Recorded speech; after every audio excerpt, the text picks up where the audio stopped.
Okay សួស្តីម្ដងទៀតយើងបន្តមេរៀនរបស់យើងទៀតនៅក្នុង CSS Display ហើយនេះតើតើនឹង inline block អូខេអ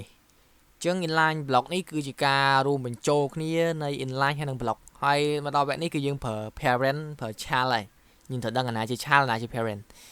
អញ្ចឹងគឺយើងក្តោបវាយកវាម្ដងក្តោបវាយកមកដាក់ក្នុងជួរតែមួយអញ្ចឹងទៅណាន័យថា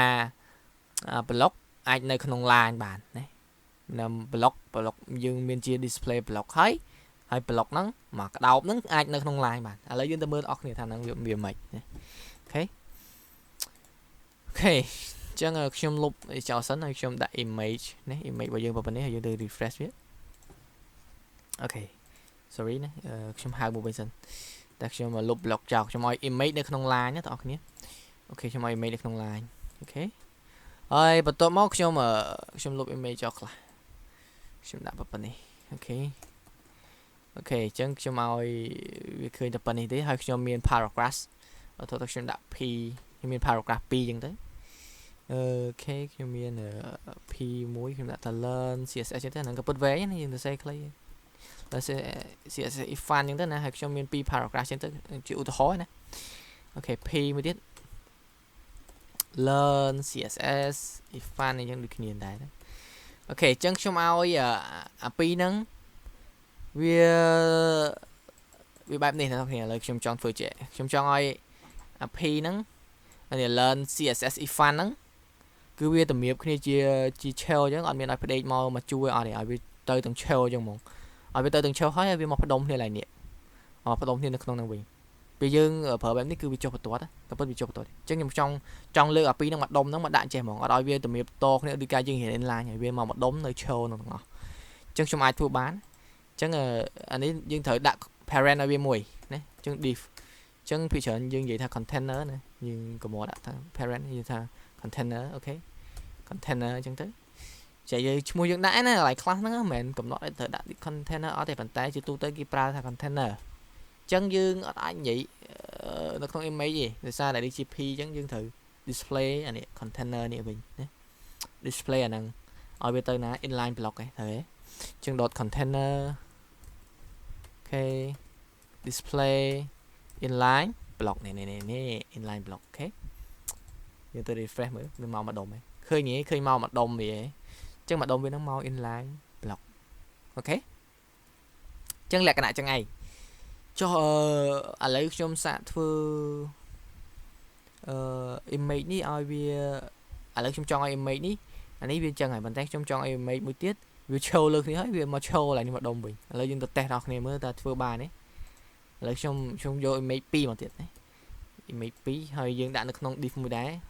អាហ្នឹងដាក់ class container 2ទៀតទៅ container 1នេះអានោះវាតមានឈ្មោះអូខេ2អញ្ចឹងយើងទៅមើលអូខេអញ្ចឹងអានេះមិនបានវាចុះបន្ទាត់អស់គ្នាដោយសារ div ការមេរៀនរបស់យើងឃើញណា div នៅក្នុងអី block element ណា div អញ្ចឹងគាត់ដាក់ div មកវាចុះបន្ទាត់ដោយណាពេលយើងប្រើ tag នេះគឺវាចុះបន្ទាត់ហើយប្រើ tag div ហ្នឹងណាឥឡូវទោះតែខ្ញុំលុប div ហ្នឹងអត់ប្រើ div ហ្នឹងវិញអារូបពីរហ្នឹងនឹងឡើងទៅ inline វិញហើយអូខេឃើញទេឃើញឡើងទៅ inline វិញទេអ្នកនរគ្នាឃើញអត់អូខេអ